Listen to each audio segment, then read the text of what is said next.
बिस्मिल्लाहिर्रहमानिर्रहीम। आज से हम स्टार्ट करेंगे फिजियोलॉजी के बारे में, ठीक है। फर्स्ट क्लास फिजियो का लेंगे, फिर इंशाल्लाह एनाटॉमी करेंगे, physiology.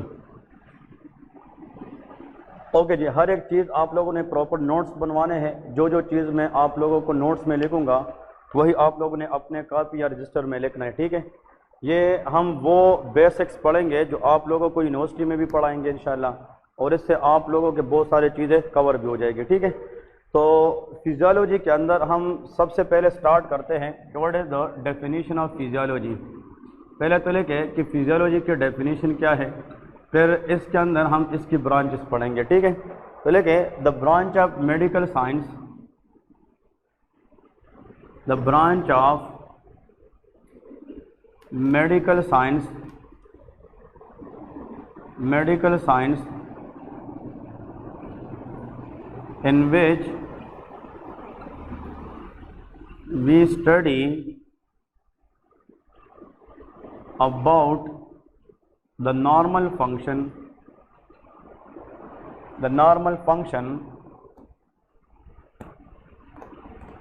of an organ, that is called physiology।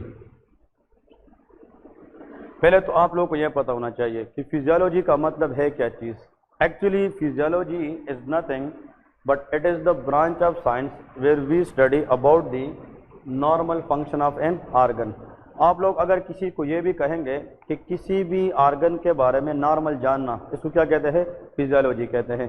For example मैं कहता हूँ, फॉर एग्जांपल हार्ट, अगर हम हार्ट की बात करेंगे तो उसका नॉर्मल काम है पंपिंग ऑफ द ब्लड, क्योंकि हमें ये पता है कि हमारे पूरे बॉडी को जो ब्लड पहुंचाने वाला ऑर्गन है वो क्या है?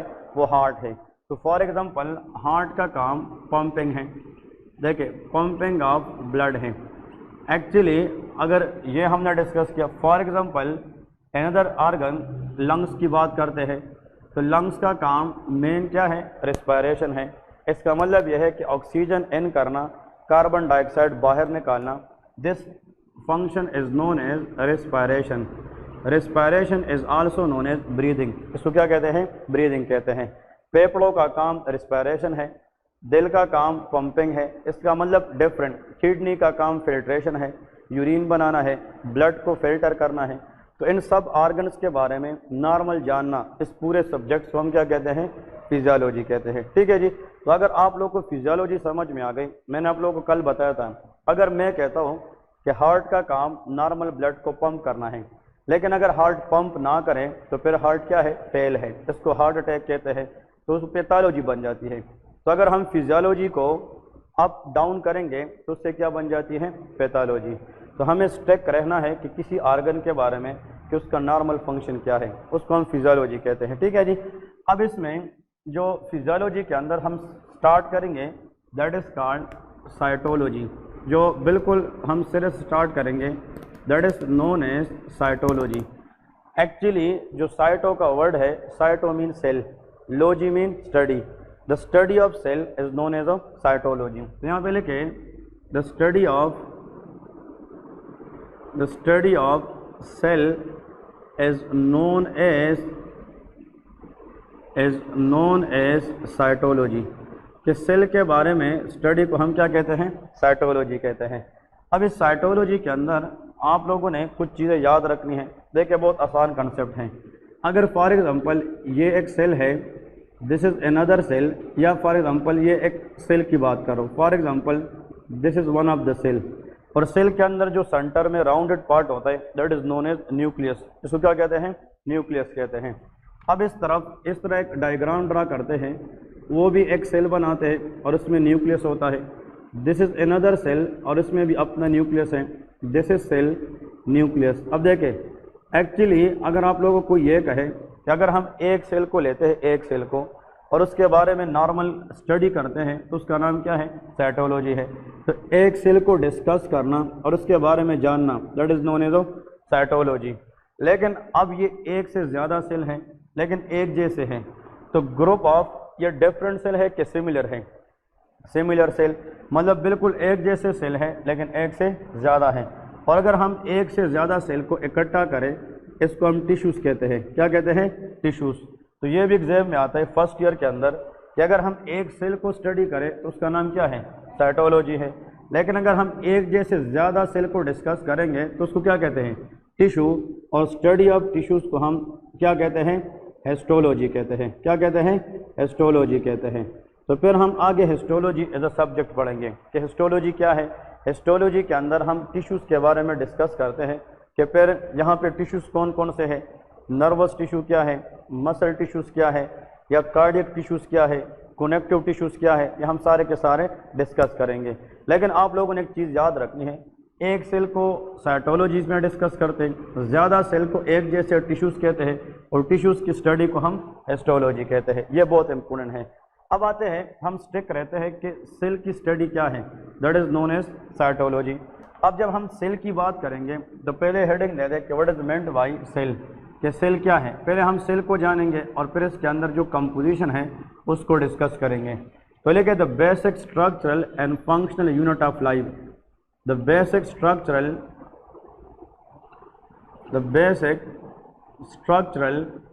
And functional unit of life, that is known as a cell. इसको हम सेल कहते हैं। मतलब सेल इंसान की ज़िंदगी की एक बुनियादी इकाई है। अगर हम फॉर एग्जांपल एक घर तामीर करते हैं या एक कमरा बनाते हैं तो उसके लिए हमने ब्रिक्स लेने होते हैं, ईंटें। ईंटों के बगैर हम दीवार खड़ा नहीं कर सकते। ये जो दीवार हमें नज़र आती है, शेप नज़र आती है, वो बॉडी है। लेकिन ये बनी किस चीज़ से है, ये ईंटों से बनी है। ईंटें उसकी बेसिक या इसकी बुनियादी इकाई है। तो हमारी जो बॉडी है, इसमें जो आर्गन है या सिस्टम है, इसके पीछे इसकी जो बुनियादी इकाई है वो क्या कहलाता है, सेल कहलाता है। तो सेल जो है ये बॉडी को बनाता भी है और फिर बॉडी के लिए काम भी करता है। तो ये स्ट्रक्चरल यूनिट भी है और क्या है, फंक्शनल यूनिट भी है। इसमें बहुत इंपॉर्टेंट है। इसका मतलब ये नहीं है कि सेल बॉडी में है तो ये काम करेगा, नहीं। पहले इसने बॉडी को बनाया है और फिर बॉडी के लिए उसने क्या किया है, काम किया है, और पूरी ज़िंदगी करता रहता है। Whenever there is life, जब तक सांस होती है तो सेल बॉडी के लिए काम करता है। मैं कहता हूँ अगर किसी भी आर्गन को हम ब्लड सप्लाई ना दें बॉडी के अंदर, चाहे वो किडनी है चाहे वो लीवर है, तो आर्गन को ब्लड सप्लाई ना देना इनडायरेक्टली किसको ब्लड ना देना, टिश्यूज़ को ब्लड ना देने का मतलब किसको ना देना, सेल को ना देना। इसका मतलब अगर सेल की डेथ हो जाए तो फिर टिश्यू की डेथ होगी, और टिश्यू की डेथ होगी तो आर्गन डिसफंक्शन होगा। तो इंसान की जनाब आर्गन फेलियर होगी जिससे इंसान की डेथ हो सकती है। तो एक्चुअली अगर ज़िंदगी है तो हमारे बॉडी के अंदर वो किस वजह से है, सेल की वजह से है, क्योंकि वो बॉडी की स्ट्रक्चर भी बनाती है और बॉडी के लिए फंक्शन भी करती है। ठीक है, अब लिखे what are the parts of cell. Heading दे दें कि अब सेल को अगर हम देखें ह्यूमन सेल को तो इसके पार्ट्स कौन कौन से हैं। Parts of cell, human cell is typically divided into 3 parts. इसमें कितने पार्ट्स होते हैं, 3 पार्ट्स। तो यहाँ पे लिखे a human cell is typically divided into 3 parts। इसके जनाब 3 पार्ट्स होते हैं। पहले नंबर पे दैट इज सेल मेम्ब्रेन, ये नाम तो सब लोगों ने सुना होगा, सेल मेम्ब्रेन। फिर इसके अंदर साइटोप्लाज्म एंड देन न्यूक्लियस। ठीक है, तो please everyone should know about these 3 things. पहले अगर आप फर्स्ट ईयर फिजियोलॉजी पढ़ते हैं MBBS के अंदर, everybody should know this basics कि ह्यूमन सेल को हम टिपिकली डिवाइड करते हैं 3 पार्ट्स में। एक उसको सेल मेम्ब्रेन कहते हैं, साइटोप्लाज्म एंड न्यूक्लियस। अब हम इनको 1 बाय 1 पढ़ेंगे। अगर हम इन 3 चीज़ों को डिस्कस करेंगे तो इनडायरेक्टली हम किसके बारे में जानेंगे, सेल के बारे में, और सेल के बारे में उस स्टडी को हम क्या कहेंगे, साइटोलॉजी कहेंगे। तो आप लोग नीचे अब हेडिंग दे दें व्हाट इज सेल मेम्ब्रेन। ये हम डिस्कस करेंगे अब डिटेल से कि सेल मेम्ब्रेन क्या है और उसका काम क्या है, और अगर ये ख़राब हो जाए तो what will happen in the body. तो हेडिंग दे दें what is meant by cell membrane. Cell membrane, ठीक है जी। सेल मेम्ब्रेन के बारे में 2-3 बात याद रखें। इसमें लेके it is also known as plasma membrane. इसका दूसरा नाम क्या है, प्लाज्मा मेम्ब्रेन। तो कभी कभार आप लोगों को यूनिवर्सिटी में अगर एग्जामिनर पूछे कि प्लाज्मा मेम्ब्रेन क्या है, तो plasma membrane is indirectly cell membrane, ये सेल मेम्ब्रेन को ही कहते हैं। अब यहाँ पे इसकी कंपोजिशन लिखें कि एक्चुअली जो सेल मेम्ब्रेन है इसकी कंपोजिशन क्या है, या सेल का जो बाहर वाला लेयर है ये किससे बना होता है। It is made up of protein and lipids, ये किससे बना होता है, प्रोटीन एंड लिपिड से। यहाँ पे लिखे actually cell membrane is made up of mainly proteins as well as in the lipid, लेकिन जो लिपिड है यहाँ पे लेके मेजॉरिटी कि ज़्यादातर अगर सेल मेम्ब्रेन में इस्तेमाल हुई है तो वो क्या चीज़ है, लिपिड है। तो लिपिड की रेशो ज़्यादा होती है, प्रोटीन की रेशो कम होती है, लेकिन मैक्सिमम जो सेल मेम्ब्रेन में चीज़ें पाई जाती है that is always a lipids, protein की रेशो बहुत ज़्यादा कम होती है। ठीक है, अब नीचे लिखे इसकी जनाब के सेल मेम्ब्रेन इसका काम क्या है, तो हेडिंग दे दे कि what is the function of cell membrane, cell membrane का जनाब काम क्या है और ये सेल के लिए करता क्या है। तो सेल मेम्ब्रेन सबसे पहले तो लेके number 1, it provide protection to the cell, ये सेल को क्या प्रोवाइड करता है, प्रोटेक्शन। यार देखिए एक कमरा है, उस कमरे की जो दीवारें हैं ये सेल मेम्ब्रेन है। अब अगर ये दीवारें ना होते तो कमरा प्रोटेक्ट ना होता, या एक घर है या होम है, जब तक उसकी दीवार नहीं है तो वो उसमें जितने भी लोग रहते हैं वो क्या है, अनप्रोटेक्टेड है। तो जो घर का या कमरे का एक दीवार होता है वो क्या प्रोवाइड करता है, प्रोटेक्शन। तो अगर ये सेल है, दिस इज अ सेल, और ये सेल है, और सेल की ये जो बाहर वाला मेम्ब्रेन है, ये अंदर वाले सेल के अंदर जो ऑर्गेनेल्स होते हैं, माइटोकॉन्ड्रिया, राइबोसोम वगैरह, उसको क्या प्रोवाइड करता है, प्रोटेक्शन। यहाँ पे लेके इट प्रोवाइड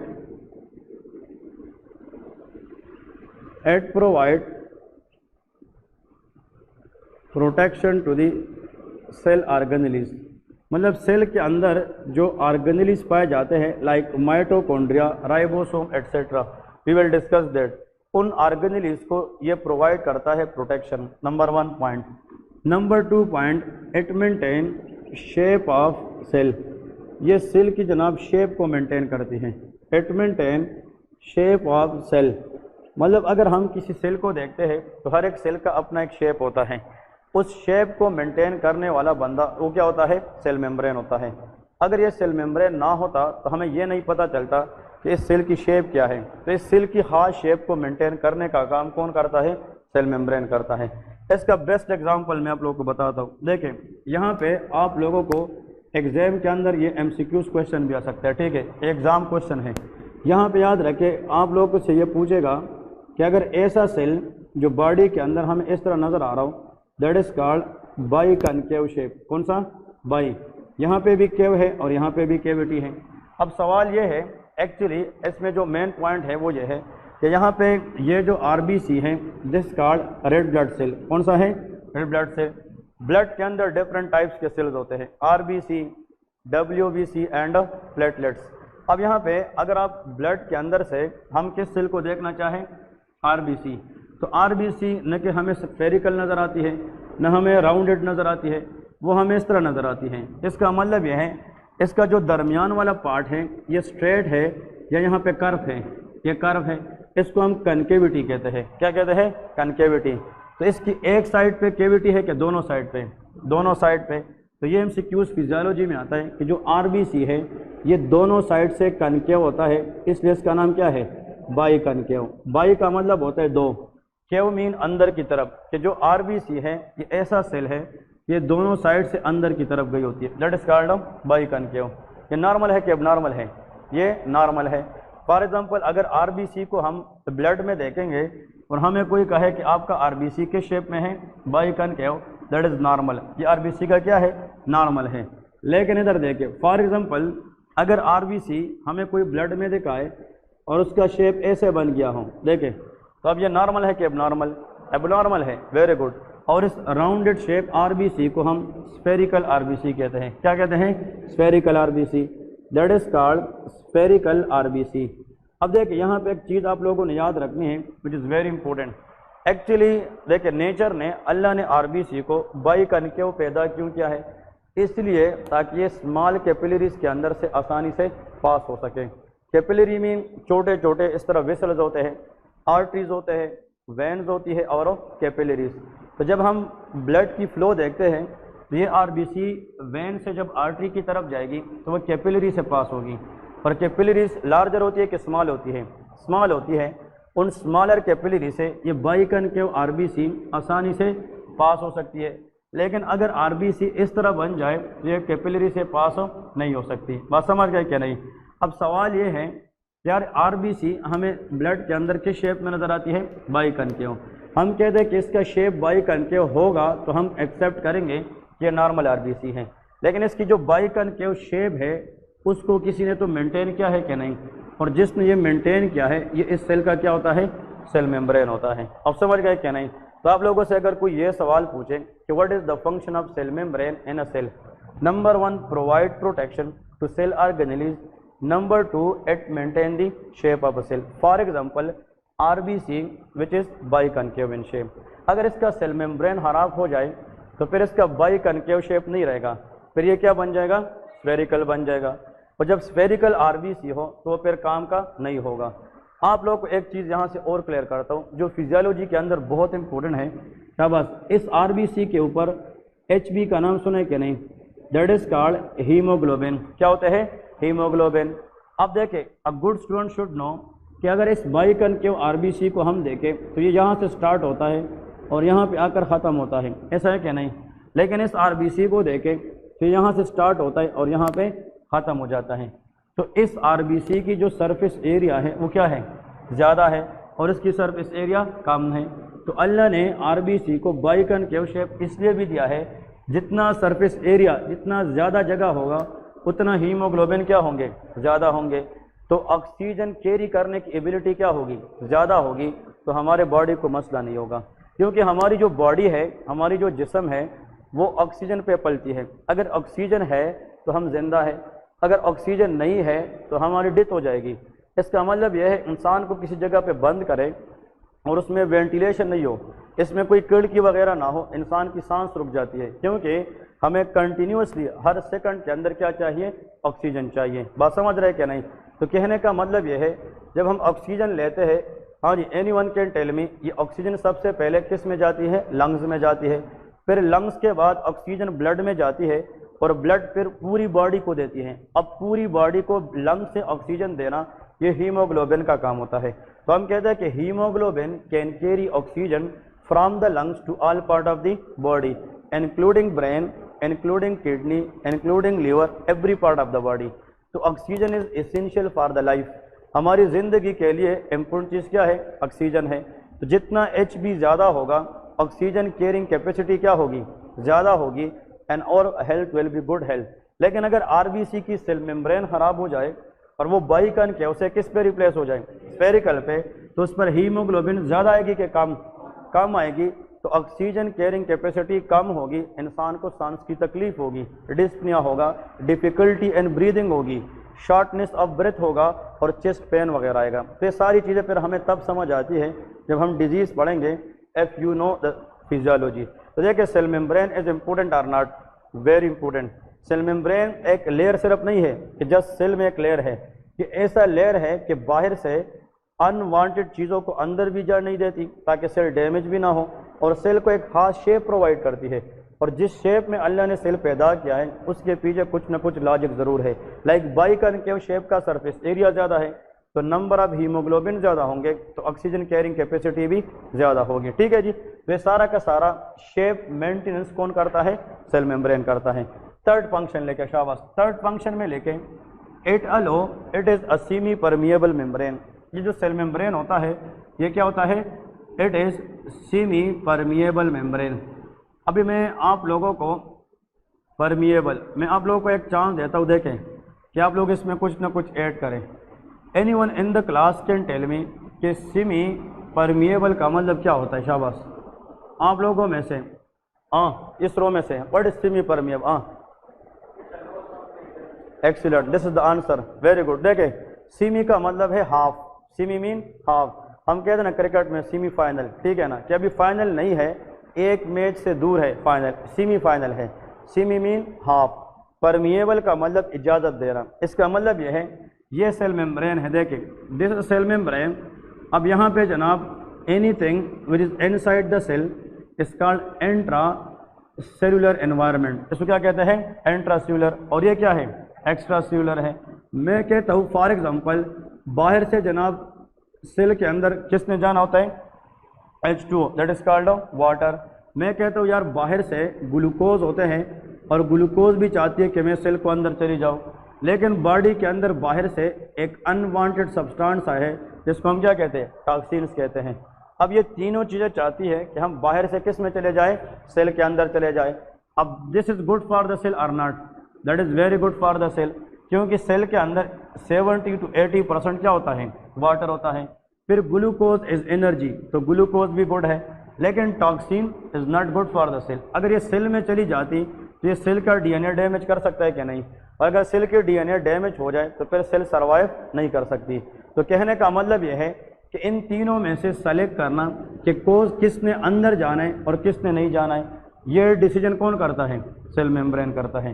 तो it allow those substances which is required by the cell and prevent those substances which damage the cell. समझ गए कि नहीं? तो ये वाटर ग्लूकोज को अलाउ करेगा लेकिन टॉक्सिन को अलाउ नहीं करेगा। तो असल में सेल मेम्ब्रेन हर एक चीज़ को अंदर जाने देगा, या कुछ को देगा कुछ को नहीं देगा, कुछ को देगा और कुछ को जाने नहीं देगा। जो सेल के लिए खतरनाक है वो सेल में नहीं जाने देगा, और जो सेल को चाहिए वो उसको जाने देगा। इसके लिए इसका नाम क्या है? Semi permeable, not total permeable. ये टोटल परमिएबल नहीं है, ये क्या है? Semi permeable. और गुड स्टूडेंट शुड नो इसका दूसरा नाम है सेलेक्टिव परमिएबल। इसको क्या कहते हैं? Selective permeable. इसका मतलब ये है कि ये इन चीज़ों के अंदर सेलेक्ट करता है कि किसने अंदर जाना है और किसने अंदर नहीं जाना है। बात समझ रहे क्या नहीं? तो ये तीन फंक्शन, इस पे अब ज़्यादा मजीद डिटेल में नहीं जाएंगे। Number 1, what is cell membrane? It is the outermost covering of a human cell. It is composed of lipids and of protein. But majority cell membrane के अंदर क्या होती है? लिपिड्स होती है। इसका काम क्या है? Number 1, it provide protection to cell organelle या internal cell organ. Number 2, it maintain the shape of the cell. और number 3, it is a semi permeable membrane. तो इन सब चीज़ों की वजह से सेल प्रोटेक्ट रहता है और हम आसानी से सर्वाइव कर सकते हैं। अब आते हैं नेक्स्ट पार्ट। इस सेल मेम्ब्रेन के अंदर सेल में ये जो खाली स्पेस है इसको साइटोप्लाज्म कहते हैं। क्या कहते हैं? साइटोप्लाज्म। तो हेडिंग दे दे कि what is meant bye cytoplasm, कि साइटोप्लाज्म क्या होता है। तो हेडिंग दे दे सेल मेम्ब्रेन के बाद अभी हम डिस्कस करेंगे कि what is meant bye cytoplasm. अब देखिए बहुत आसान, आप लोगों ने देखिए इस तरह फिजियोलॉजी सीखोगे इनिशियल से, पूरे एमबीबीएस को एंजॉय करेंगे आप लोग। असल में हम क्यों नहीं पढ़ते, या चाइना से जो लोग ग्रेजुएट होके आते वो क्यों फेल होते? असल में वहाँ पे फिजियोलॉजी बहुत कम पढ़ाई जाती है।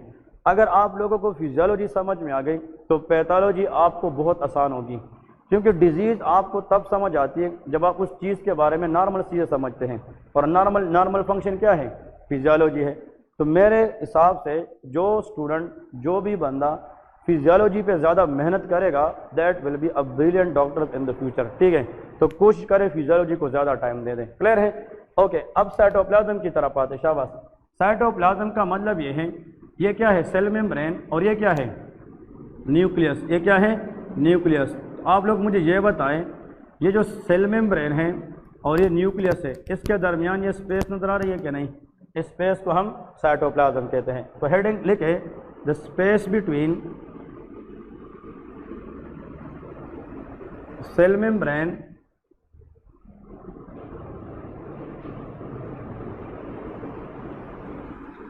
एंड एक और वर्ड लेके तो डेफिनेशन और भी अच्छा हो जाएगा।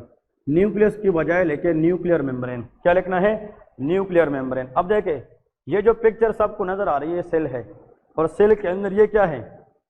न्यूक्लियस है। अब देखें इसका जो मिड है ये न्यूक्लियस है, लेकिन इस मिड के इर्द गिर्द अपना एक मेम्ब्रेन है क्या? नहीं। इस मेम्ब्रेन को हम क्या कहते हैं? न्यूक्लियर मेम्ब्रेन कहते हैं। तो न्यूक्लियर मेम्ब्रेन और सेल मेम्ब्रेन के दरमियान स्पेस को हम क्या कहते हैं? साइटोप्लाज्म कहते हैं। इसमें आप लोगों ने लिखना है it contain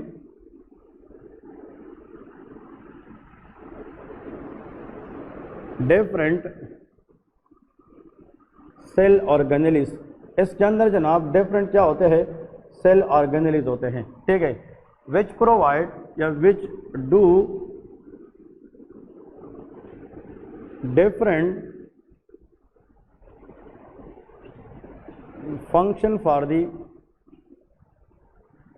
cell activity, cell activity, ये पॉइंट याद रखें।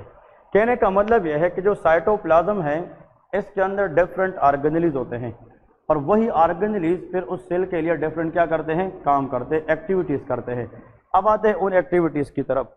ये इतने इम्पोर्टेंट है कि आप लोग की सोच है, आगे इससे बहुत सारे प्रॉब्लम्स भी, डिजीज भी समझ आएगी और इसका नॉर्मल फंक्शन भी समझ आए। किसकी बात कर रहा हूँ, सेल ऑर्गेनेलीज की बात कर रहा हूँ।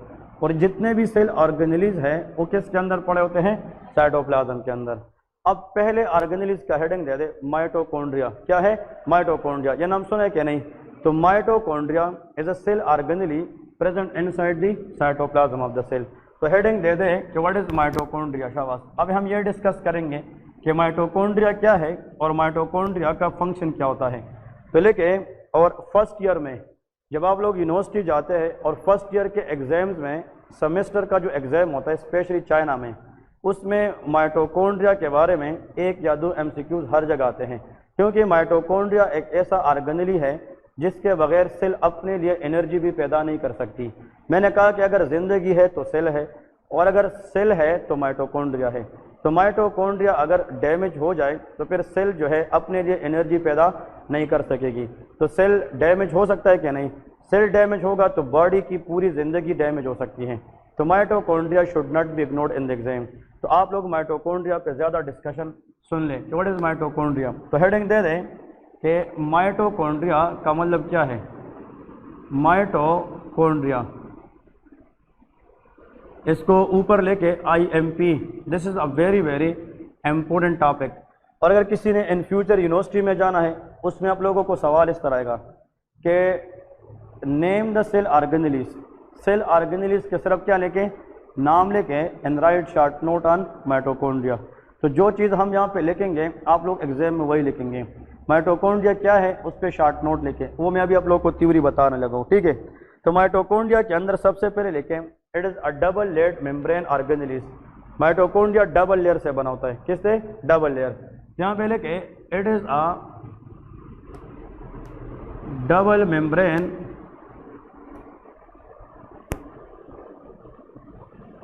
सेल ऑर्गेनेली, हाँ जी बताए, प्रेजेंट इन साइटोप्लाज्म। ये कहाँ पे मौजूद होती है, साइटोप्लाज्म में। असल में जो माइटोकॉन्ड्रिया है ये डबल लेयर ऑर्गेनेली है और ये सेल के अंदर कहाँ पे पड़ी होती है, साइटोप्लाज्म में होती है। अब इसमें सबसे इम्पोर्टेंट लेके कि इसकी जो मेम्ब्रेन है, हेडिंग दे दे कि इसकी मेम्ब्रेन्स कौन कौन सी हैं। जब हम माइटोकॉन्ड्रिया को मतलब देखते हैं प्रैक्टिकली माइटोकॉन्ड्रिया को, तो उसमें जनाब 2 लेयर्स होती है। तो इसमें लेके इट हैज़ 2 लेयर्स, इसके जनाब 2 लेयर्स होते हैं। और आप लोगों ने याद रखना है इसकी जो लेयर है, one is outer layer, another is inner layer. तो actually mitochondria is divided into 2 layer. First one is outer layer और the second one is inner layer. ये आप लोगों ने याद रखना है, ठीक है, outer layer and inner layer. अब देखें जो आउटर लेयर है इसकी निशानी क्या है। अब फर्स्ट ईयर के अंदर प्रैक्टिकल में चले गए और आपको उन लोगों ने जिस तरह एक पिक्चर दे दिया कि आपको कहता है कि इसमें माइटोकॉन्ड्रिया मालूम करें। तो अगर आप साइटोप्लाज्म के अंदर ऐसे पिक्चर को देखते हैं जिसके कितने लेयर होते हैं, 2, तो आप कहेंगे कि सर ये क्या है, माइटोकॉन्ड्रिया। फिर सर ये पूछेगा कि कैसे आपको पता चलता है कि माइटोकॉन्ड्रिया है, इसकी लेयर की डिफ्रेंसिएशन क्या है। जो लेयर माइटोकॉन्ड्रिया का स्मूथ होगा, क्या होगा, smooth, that will be outer. और जो रफ होता है वो क्या होता है, इनर होता है। मैं आज व्हाट्सएप ग्रुप में माइटोकॉन्ड्रिया के पिक्चर सेंड करूंगा, वो पिक्चर आप लोगों ने देखना है कि उसका आउटर लेयर कैसे नजर आता है और रफ लेयर कैसे नजर आता है। तो आज व्हाट्सएप ग्रुप में 2-3 पिक्चर सेंड करूंगा। जो जो चीज़ हम पढ़ेंगे आप लोग बिल्कुल फर्स्ट ईयर में है, तो मैं चाहता हूँ कि आप हमसे भी अच्छा पढ़ें। तो आप लोगों को मैं 2-3 पिक्चर सेंड करूंगा और एक दफ़ा पिक्चर को देखने से आप लोग के माइंड में बैठ जाएगा कि कल को ऐसी चीज़ आएगी एग्जाम में तो मैं समझ जाऊंगा कि ये माइटोकॉन्ड्रिया है। लेकिन डिफ्रेंसिएशन इसमें करते हैं, जो आउटर लेयर है वो स्मूथ होता है और ये लेयर क्या होता है, रफ होता है। तो यहाँ पहले क्या, it is smooth layer, it is smooth layer, और इसमें लेके it is rough layer, it is rough layer, ये रफ होता है। अब MCQs लेके शाबाश एग्जाम के अंदर लेके MCQs आता है, the inner layer of mitochondria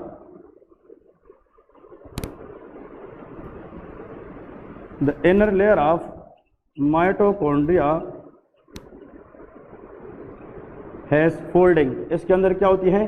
folding. जो पिक्चर सेंड करूंगा उसमें ये फोल्डिंग भी नजर आएगी। Folding which is known as dash. अब ये बहुत इंपॉर्टेंट MCQ है, फर्स्ट सेमेस्टर फिजियोलॉजी MCQ है। ये कहते हैं कि जो माइटोकॉन्ड्रिया का इनर फोल्डिंग होता है या इनर लेयर होता है, इसके अंदर फोल्डिंग होती है। उस फोल्डिंग को हम एक स्पेशल नाम देते हैं विच इज कॉल्ड क्रिस्टी। इसको क्या कहते हैं? क्रिस्टी कहते हैं। उस क्रिस्टी का काम क्या है वो हम आगे डिस्कस करेंगे, ठीक है। तो यहाँ पे लेके दैट इज कॉल्ड क्रिस्टी। तो एक्चुअली आज के बाद अगर कोई बंदा क्रिस्टी वर्ड का जिक्र करेगा तो वो किस ऑर्गेनेल का जिक्र करेगा? माइटोकॉन्ड्रिया। और माइटोकॉन्ड्रिया के अंदर किस लेयर का जिक्र करेगा? इनर फोल्डिंग, ठीक है, या इनर लेयर की जिक्र करेगा। इसके बाद नेक्स्ट लिखे कि इनसाइड द माइटोकॉन्ड्रिया। अब इन ये तो आप लोगों ने डिफ्रेंशिएट कर दिया, ठीक है। और ये आउटर लेयर के सामने लेके it provide it is protective layer. It is protective layer. ये क्या होता है? प्रोटेक्टिव लेयर होता है, ठीक है जी। अब ये तो आप लोगों ने डिफ्रेंशिएट कर दिया। अब नीचे आप लोग अपने रजिस्टर में यहाँ से अब कॉमन सेंटेंस स्टार्ट करें। इन द मिडल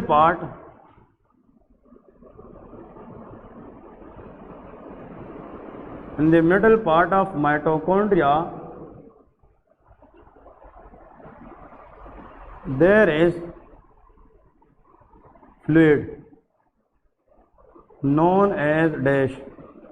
माइटोकॉन्ड्रिया का जो इनर पार्ट होता है, इनसाइड मिडल पार्ट, माइटोकॉन्ड्रिया का बिल्कुल जो मिडल पार्ट होता है, इसके अंदर एक जेली टाइप फ्लूइड पाई जाती है। उस फ्लूइड को हम कहते हैं माइटोकॉन्ड्रियल मैट्रिक्स। उसको क्या कहते हैं? मैट्रिक्स या माइटोकॉन्ड्रियल मैट्रिक्स। असल में उस फ्लूइड को हम मैट्रिक्स कहते हैं, लेकिन होता माइटोकॉन्ड्रिया में है, तो इसका पूरा नाम क्या है? माइटोकॉन्ड्रियल मैट्रिक्स होता है। अब इस मैट्रिक्स का काम क्या है? This matrix contain a lot of enzymes. इसके अंदर क्या होते हैं? एंजाइम्स होते हैं जो डिफरेंट रिएक्शन में काम करते हैं और बॉडी के लिए एनर्जी पैदा करने में हेल्प करते हैं। अब देखें, इसको मैं आप लोगों को थोड़ा सा आसान बताता हूँ। असल में यहाँ पे आप लोगों को याद होना चाहिए, फॉर एग्जांपल माइटोकॉन्ड्रिया, हम इसका एक सिंपल एग्जांपल लेते हैं। ये फॉर एग्जांपल आप लोग इमेजिन करें हम माइटोकॉन्ड्रिया ड्रा कर रहे हैं किस चीज़ के अंदर? साइटोप्लाज्म के अंदर। अब देखें यहाँ पे फॉर एग्जांपल ये पॉइंट इंपॉर्टेंट है। इस तरह इसको अगर हम अंदर से देखते हैं तो वो ऐसे नज़र आता है। फॉर एग्जांपल वो इस तरह नज़र आता है ऐसे। इसका मतलब कि इस माइटोकॉन्ड्रिया को अगर आप लोग देखें, ये सिंगल फोल्डेड है कि डबल मेम्ब्रेन है? ये डबल मेम्ब्रेन है। एक इसका ये वाला ब्लैक पार्ट है और ये रेड वाला है।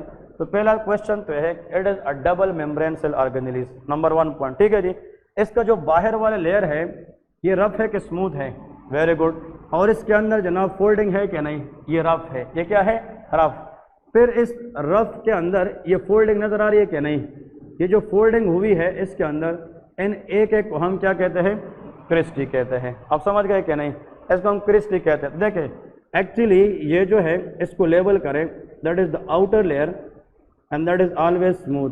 फिर ये वाला जो होता है that is called inner layer and that is rough. ये इनर लेयर है, हाँ जी। इसको हम क्या कहेंगे? That is called Christie.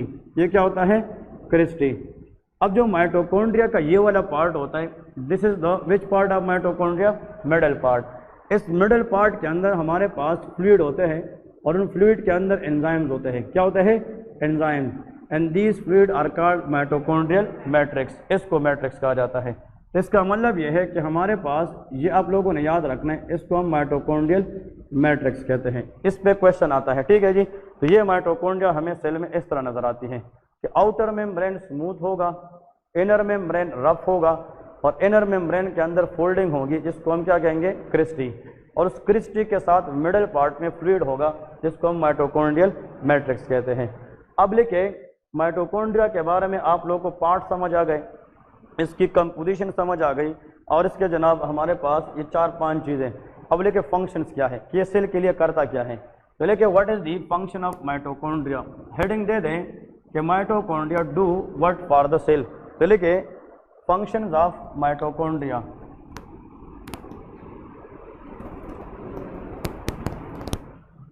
Function of mitochondria, ठीक है जी। एक्चुअली माइटोकॉन्ड्रिया के बारे में याद रखें, it help in aerobic respiration, या इसमें लेके इट हेल्प इन, या it help in ATP. ATP नाम सुना है क्या नहीं? एटीपी का मतलब, वेरी गुड, एडिनोसिन ट्राइफॉस्फेट, ये एफएससी में भी आता है, ठीक है ना। फोटोसिंथेसिस का नाम सुना है एफएससी में क्या नहीं? ये उसमें होता है, ठीक है ना। तो एटीपी का मतलब होता है एडिनोसिन ट्राइफॉस्फेट, एडिनोसिन ट्राइफॉस्फेट। और एक्चुअली जो एटीपी है दैट इज एनर्जी। हमारे बॉडी के अंदर जो एनर्जी प्रोवाइड करने वाला स्ट्रक्चर है उसका नाम क्या है? एटीपी है। अब यहाँ पे लेके इट हेल्प इन एटीपी या एडिनोसिन ट्राइफॉस्फेट सिंथेसिस, ये बॉडी के लिए जनाब एटीपी बनाती है। This is the very very important one. और जब बॉडी को या सेल को एटीपी मिलेगी, एनर्जी मिलेगी, तो उस पर सेल काम करेगा। इस वजह से ये पावर हाउस ऑफ सेल भी कहलाता है। क्या कहलाता है? Powerhouse of cell. तो ये फर्स्ट ईयर के एग्जाम में आता है, which of the following is powerhouse of the cell? Answer is mitochondria. वो क्या है? Mitochondria. Why? Because it produce the ATP, वो एटीपी बनाता है, ठीक है जी। यहाँ पे लेके that is why, that's why it is also known as powerhouse of cell, powerhouse of cell। ये एमसीक्यूज आप लोगों ने नोट करना है। कल को हम फिर आगे पढ़ेंगे या कोई क्वेश्चन में आप लोगों से पूछा जाएगा कि पावर हाउस ऑफ सेल क्या है, then everybody must know that is a mitochondria. वो क्या होता है? माइटोकॉन्ड्रिया। अब थोड़ा सा इसको एलाबोरेट करते हैं ताकि आप लोगों में से जो student they really want to study good, उनको थोड़ा सा नॉलेज आ जाए और सारे गेट करने की कोशिश करें। देखिए एक्चुअली सेल के अंदर, for example this is a cell and cell contain in the mid this is a nucleus. अब न्यूक्लियर मेम्ब्रेन और सेल मेम्ब्रेन के दरमियान स्पेस को क्या कहते हैं? साइटोप्लाज्म। अब यहाँ पे साइटोप्लाज्म के अंदर डबल मेम्ब्रेन एक ऑर्गेनली पड़ी है जिसको हम क्या कहते हैं? माइटोकॉन्ड्रिया। अब ये जो माइटोकॉन्ड्रिया है इसमें डबल लेयर होता है, एक स्मूथ है और एक रफ है, और रफ के अंदर क्रिस्टी है और माइटोकॉन्ड्रियल मैट्रिक्स होता है। अब देखें, जब हम खुराक खाते हैं, फूड खाते हैं, तो खुराक के अंदर जनाब हमारे पास क्या होता है? ग्लूकोज। क्या होता है? ग्लूकोज। Glucose is carbohydrate. क्या होता है? कार्बोहाइड्रेट। चलिए जी, आप लोगों में से ये 5-6 बैठते, किसी को ग्लूकोज का फार्मूला पता है क्या नहीं? Very good, very good, excellent. इसका जो फार्मूला है दैट इज C6H12 और O6। इसका मतलब यह है कि glucose contain 6 carbon, 12 hydrogen and 6 oxygen. हम मेडिकल में, ये तो केमिस्ट्री में आप लोगों ने पढ़ा होगा, हम मेडिकल में उसको कहते हैं 6 कार्बन कंपाउंड। क्या कहते हैं? 6 कार्बन के 6 से बना होता है, C6 से। अब यहाँ पे जो ग्लूकोज है ये जब हम बाहर से लेते हैं किसके ज़रिए? फूड में। Then glucose enter to the cell, फिर ये किधर जाता है? सेल में। अब सुन लें, ये जब सेल के अंदर आता है, शाबाश, तो ये ग्लूकोज सेल के किस पार्ट में आ चुका है?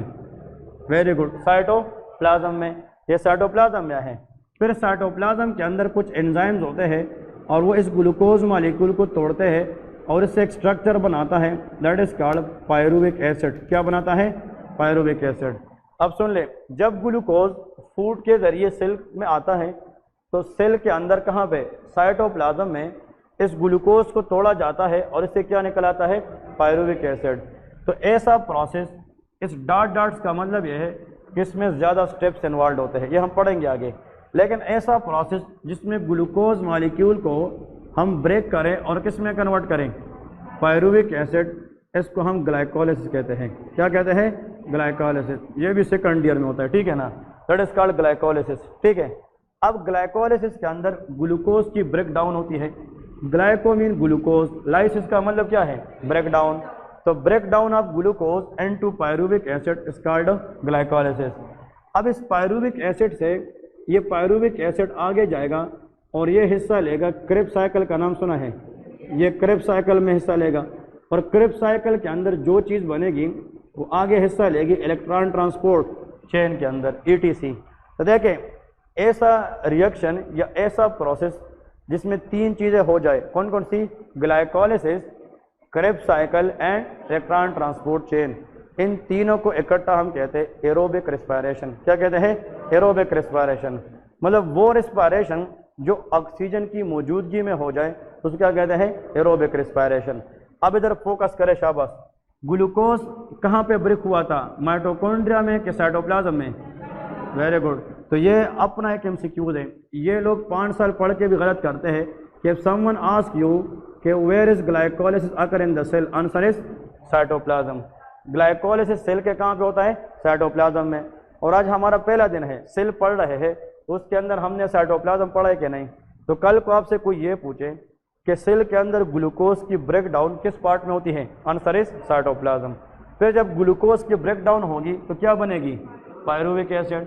और ये पायरुविक एसिड कहाँ पे जाएगी? क्रेब्स साइकिल और फिर इलेक्ट्रॉन ट्रांसपोर्ट चेन के लिए जाएगी। अब समझ गए कि नहीं? वैसे आप लोगों से एक सवाल है और थोड़ा सा सोच के बताएं, यार ये जो ग्लूकोज है इससे पायरुविक एसिड साइटोप्लाज्म में बनती है, इसका वजह क्या है? मैं फिर से रिपीट करता हूँ, सेल में ग्लूकोज आ गया तो हम ये कहते हैं कि सेल के अंदर ग्लूकोज की ब्रेक डाउन कहाँ पे होती है? साइटोप्लाज्म। तो मेरा सवाल ये है, ये साइटोप्लाज्म में क्यों होता है, ये कहीं और क्यों नहीं होता? शाबाश। इस तरह क्वेश्चन सीखोगे तो आगे जाओगे। हाँ जी, ट्राई करें। हाँ, excellent, this is the answer, very good. ठीक है, इसका मतलब यह है कि ग्लूकोज को ब्रेक डाउन करने के लिए, किस में कन्वर्ट करने के लिए? Pyruvic acid. इसमें कुछ एंजाइम्स की जरूरत होगी क्या? नहीं। जो एंजाइम हमारे लिए किसके लिए चाहिए? ग्लाइकोलिसिस। तो वो सेल के पास कहाँ पे होते हैं? इसलिए ग्लूकोज की ब्रेक डाउन साइटोप्लाज्म में होती है। तो आप लोगों का आंसर यह है कि enzymes for glycolysis present in the cytoplasm, therefore glycolysis is also occur in cytoplasm. Very good, ठीक है, एक्सीलेंट। अब यहाँ पे इधर देखें, ये जो पायरुविक एसिड है, मैं इसके साथ यहाँ पे इसके नीचे लिखे नोट में द ग्लाइकोलिसिस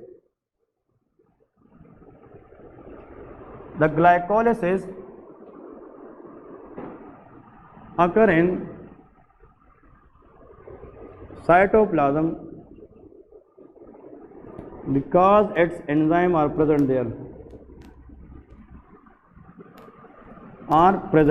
क्योंकि ग्लाइकोलिसिस के जो एंजाइम है ये वहाँ पे मौजूद होते हैं, इसलिए जनाब ग्लाइकोलिसिस कहाँ पे होती है?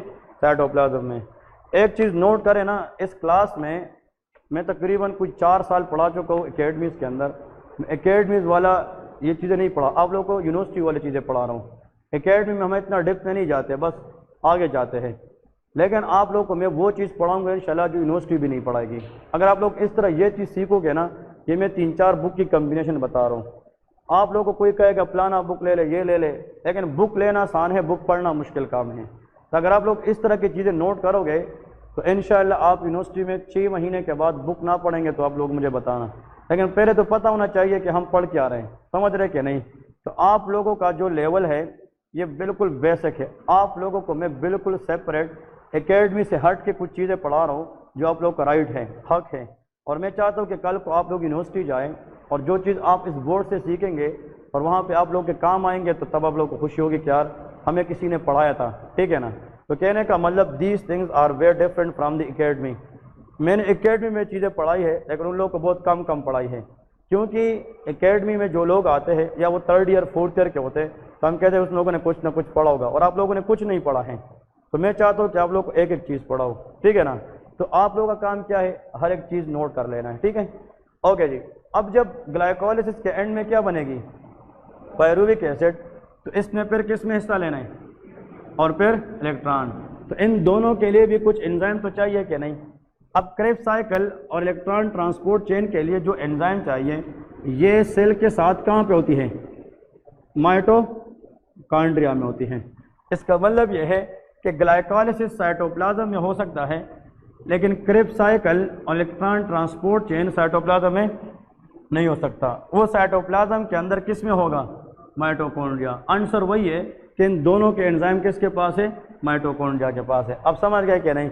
अब सवाल ये है, जब तक इलेक्ट्रॉन ट्रांसपोर्ट चेन पे हम नहीं जाएंगे तो हम एनर्जी पैदा कर सकते हैं, नहीं कर सकते।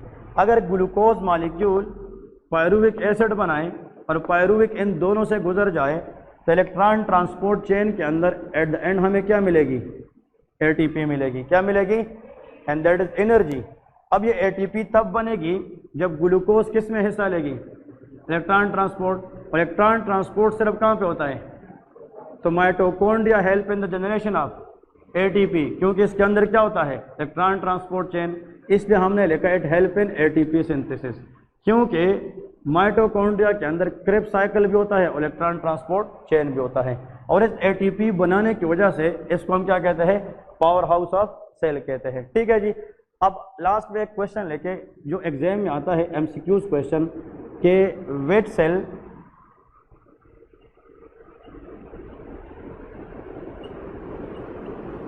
in the body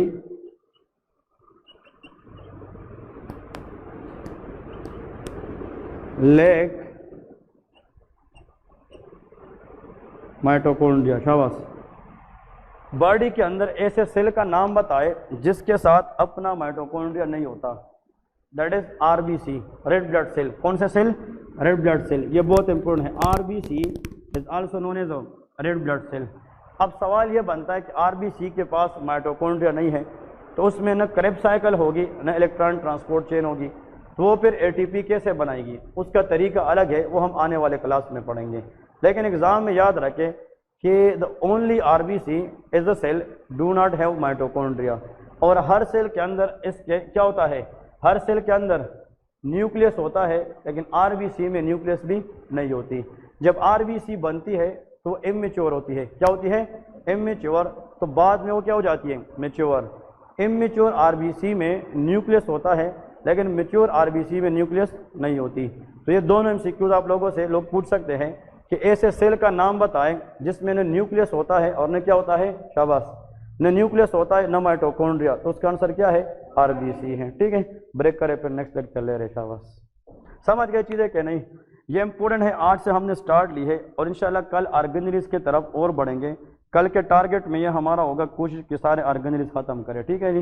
ब्रेक करें 10 मिनट पर, नाट में आप लोगों को पढ़ा रहा हूँ, थोड़ा सा रिफ्रेश हो जाए।